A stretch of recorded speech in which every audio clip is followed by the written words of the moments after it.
We hear it all the time. What we eat affects our physical health, our weight, our heart, our energy levels. But what about our mental health, our actual day-to-day happiness? That's the big question we're going to dig into in this explainer. It seems like a simple question, right? But the answer, well, it's surprisingly complex. We're going to break down a recent study that tried to find a direct link between the food on our plates and our sense of well-being. So let's see what the research actually says. So before scientists can even begin to measure how food affects happiness, they first have to define what that even means. Because, it's not just one single feeling. It's actually a combination of a few different things. Okay, so researchers basically break happiness down into 3 distinct areas. First up, there's eudemonic well-being. That sounds fancy, but it just means your sense of purpose, of having meaning in your life. Then you've got affective well-being, which is probably what most of us think of as happiness, feeling positive emotions. And finally, there's evaluative well-being, which is how you'd rate your overall life satisfaction. So remember those 3, because they're going to be really key to the study's findings. All right, so with those definitions in place, researchers took a deep dive into data from the English Longitudinal Study of Aging to see how diet connects to these different types of well-being. And we're not talking about a small-scale experiment here. The final group they looked at included over 3,000 participants, which gives the data some serious weight. Now, here's a really interesting tidbit about this group's diet. More than half of the people in the study said they didn't eat fish at all. And that little fact becomes pretty important when we get to the results. So, who were these 3,000-plus people? Well, generally speaking, they were middle-aged and older adults. Most of them weren't socially isolated and had pretty low levels of depressive symptoms. About a third of them were in the highest wealth category. And how'd they get the data? Well, participants had to recall everything they ate and drank over a 24-hour period. So that's the setup. We know what they were measuring and we know who they were looking at. Now for the good part. What did the researchers actually find out? This is where it gets really fascinating.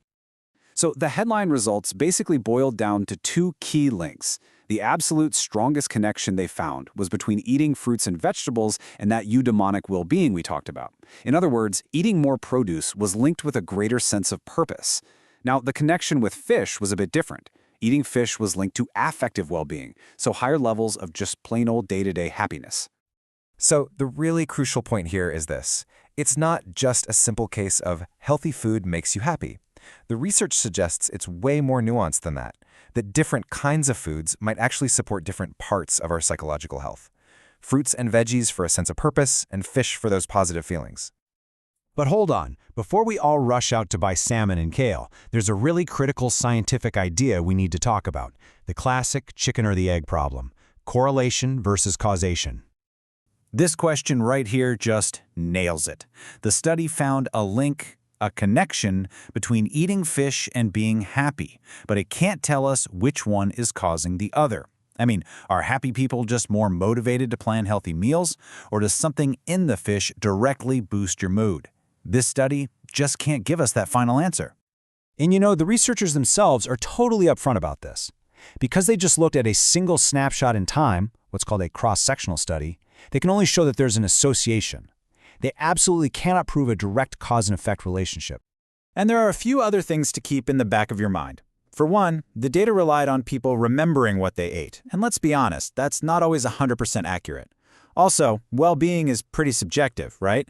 And the group they studied was mostly white and older, so we don't know if these results would be the same for everybody. It's all just important context. Okay, so knowing all that, the cool findings and the important limitations, what's the bottom line? What's the practical takeaway for our own lives, for our own plates? Well, one expert who wasn't involved in the study, Dr. Mir Ali, sees it as a real call to action for education. The idea is, if we teach the importance of a healthy diet from a young age, it could have a huge impact on every part of our health, including our mental well-being as we get older. Look, here's the key takeaway. Your diet isn't some magic bullet, but this study is a pretty strong hint that it's a powerful lever you can actually pull. It's a factor in your psychological health that, for a lot of us, is something we have the power to change. And I think this study's author, Pepper Therout, really puts it best. That old saying, you are what you eat, well, it seems to hold up. What we choose to consume can be helpful or harmful, not just for our bodies, but for our minds too.